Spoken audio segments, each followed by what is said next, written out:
Our friend Bob Swoszowski has been very generous to this community in supporting the arts and education, in addition to the other many worthy causes that he's contributed to. His parents instilled in him the importance of education, and he earned a football scholarship to Florida State University, where he not only earned his scholarship on the football field, but earned a bachelor's and a master's degree. I was reading an article about what a commitment it was to be an offensive lineman. You were protecting the quarterback and getting absolutely no glory at all. You know, they're unsung guys. Well, this reminded me of my friend Bob, because this is exactly what he did at Florida State for 4 years as an offensive lineman. And I mean, no glory at all, and that sort of is Bob's philosophy, I think. I see Bob and his commitment to the community service in Gainesville. He's just behind the scenes, there for anybody that needs him. Bob went out and tried to get a McDonald's franchise, and he didn't quite know the ropes and the ins and outs and the checks and the boxes and that sort of thing. He and his brother-in-law took over Gainesville McDonald's in 1973, but it was a little rocky. They wouldn't deliver him product until he paid for it, because he hadn't paid for it. So I sent him a hammer, and I said, here it is. You can drive the nail in your coffin, because if you keep doing what you're doing, you will be out of business in a very short period of time.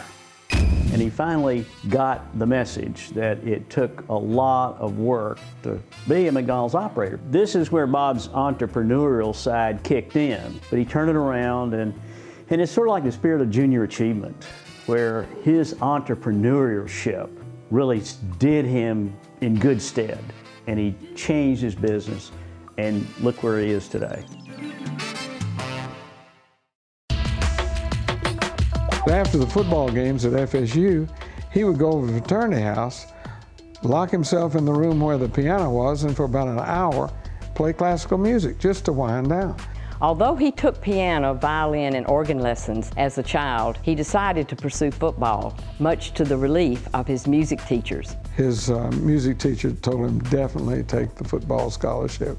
Bob truly appreciates what the arts add in terms of value to the quality of life in our community. If you've been to his restaurants in this area, you have noticed that for the past 10 years, you will hear classical music.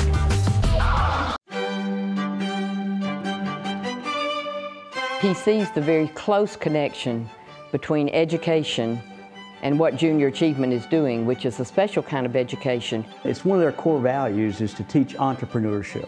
And Bob's a great example of being an entrepreneur, to pull himself up, to be able to give back to his community. He sponsored a day at Junior Achievement for over 400 students. They spent a half a day learning topics on how to create a budget, learning about credit cards, learning about student loans, learning about identity theft, all the things that young people really are not exposed to. It takes many agencies in the community to really make the difference in a child's life.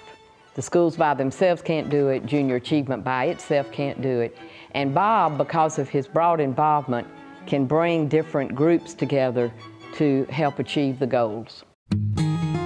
Bob is committed to excellence in his operations. He's committed to excellence with his employees. He's committed to excellence in his community. Bob and Wanda are really a team. And so while it's Bob's resources, it's Wanda's encouragement, and they really are committed to the education and arts in Northeast Georgia, and certainly to Junior Achievement. Bob's faith has a big part in his life. It has formed his core values and how he approaches life, how he treats people. When Bob takes on a job, no matter what it would be, with a nonprofit, with a symphony, whoever, he takes it on wholeheartedly. Takes the good, the bad, and the ugly. I think that it is great that Junior Achievement recognizes someone like Bob.